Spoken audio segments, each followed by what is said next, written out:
شام سے کب رات ہوئی، رات سے کب دن چڑھا، ایمان کو روتے روتے وقت گزرنے کا پتہ بھی نہ چل سکا۔ ناشتے کی میز پر سب ایمان کی سوجی آنکھیں دیکھ رہے تھے، لیکن کسی نے اس کی طرف زیادہ توجہ نہ دی۔ شاید ہمدردی جتانے کے لیے کبھی کبھی خاموش رہنا ہی بہتر ہوتا ہے۔ گھر والے بھی رات کا واقعہ دہرا کر ایمان کو مزید پریشان نہیں کرنا چاہتے تھے۔ فون کی گرجدار آواز سے خاموشی کا خوفناک تسلسل ٹوٹا۔ امی چائے کا گھونٹ بھرتے ہی فوراً فون کی طرف بھاگی۔ آوازوں سے بس اتنا معلوم ہوا کہ امریکہ والے تایا ابا کا فون آیا ہے۔ ابو اور دادی بھی پیچھے ہو لیے۔ ایمان سر جھکائے زبردستی ٹوسٹ چائے کے ساتھ نکلنے کی کوشش میں مصروف تھی۔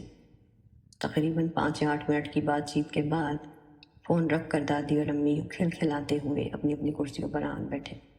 کنجوس تایا سال میں صرف 8 منٹ ہی خرچ کر پائے اپنی ماں اور بھائی کی یاد میں۔ یہ سوچ کر ایمان نے سر جھٹک دیا۔ ابو اور دادی کی خوشی تو سمجھ آتی ہے، پر یہ امی کیوں مسکرا رہی تھیں؟ شاید نے عرصے بعد اپنی جٹھانی سے دل صاف کر لیا ہو۔ ایمان انہی خیالوں میں کھوئی ہوئی تھی کہ ابو کی آواز آئی۔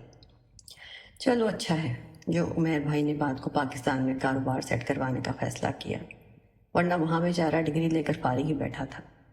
لگتا ہے امریکہ کا بھوت اتر گیا ہے آپ کے بھائی کے دماغ سے، امی نے تانا مارا۔ تم تو ہمیشہ کڑوی ہی بات کرنا، بھابھی جان کے خلاف۔ میں پوچھتا ہوں کیا بگاڑا ہے انہوں نے تمہارا؟ امی کے ماتھے کی تیوریاں مزید نمایاں ہو گئیں۔ کیا بگاڑا ہے؟ اسلم صاحب وہ جو کر کے گئے ہیں نا، میری اعلیٰ ظرفی ہوگی کہ میں ان کے بیٹے کو یہاں اپنے گھر میں رہنے دوں گی۔ بڑے آئے کیا بگاڑا ہے؟ چلو چلو بس اب چھوڑو پرانی باتوں کو، کل کی سوچو۔ یہ بات پہنچنے والا ہے پرسوں رات، اس کے لیے گیسٹ روم صاف کروا دینا، دادی جان نے امی کو یاد دلایا۔ ہاں اور ہو سکے تو اپنا منہ بند رکھنا، ابو نے جاتے جاتے امی کو دل جلانے والا لقمہ دیا۔ امی بیچاری کچھ کہتے کہتے رک گئی۔ دادی نے ساتھ ہی امی کا ہاتھ دباتے ہوئے ایمان کی طرف اشارہ کیا۔